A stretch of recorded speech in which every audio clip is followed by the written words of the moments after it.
Good afternoon, everybody. This is Preston Earley. I'm coming at you here from the St. Mark's unit of St. Mark's National Wildlife Refuge. I'm standing in the shade of southern red cedars and sable palmetto, enjoying the summer breeze coming through right now. On the banks of the confluence of the Wakulla and St. Mark's rivers. The two rivers converge just a little bit north of where I'm at right now. And just wanted to share this beautiful site with everyone, and also share a little bit of history. I'm actually right now at the site of a 19th century town called Port Leon. The town was founded in 1838, and that is actually, bear in mind, Florida was not even made a state until 1845, so that's actually 7 years before Florida became a state. Very unique time in our state's history, and also in United States history. So, special place for those reasons. And the town was founded essentially due to economic interest.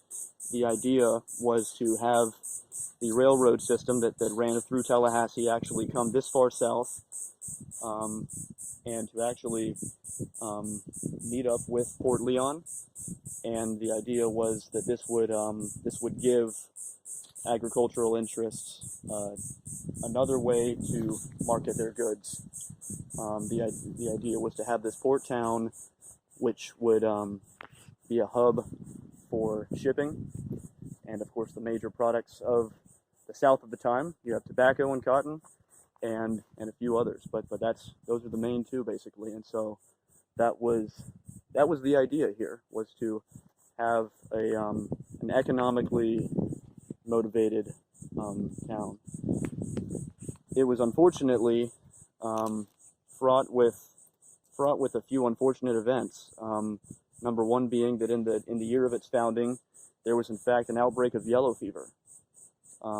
It's unknown exactly to what extent the yellow fever outbreak, which was happening throughout the South at the time, it's unknown to what extent that affected the population, which at its height was around 200 people, so bear in mind it's not really that large of a population.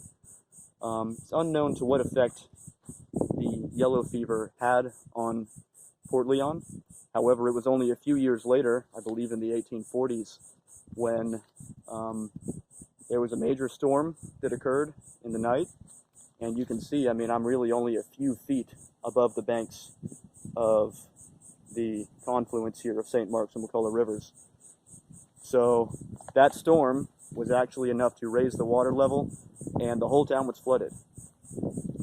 The residents, in fact, all except for one resident survived the event, and it was only a matter of a few years later that the aptly named town of Newport was founded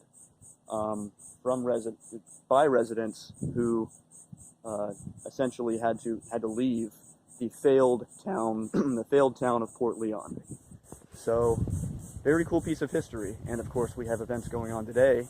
Not to get too morbid or anything, but it's interesting to think about how history, chapters rhyme with each other, I suppose, in human history. So diseases have always been a part of us, and this is a town that succumbed to disease, in part anyways.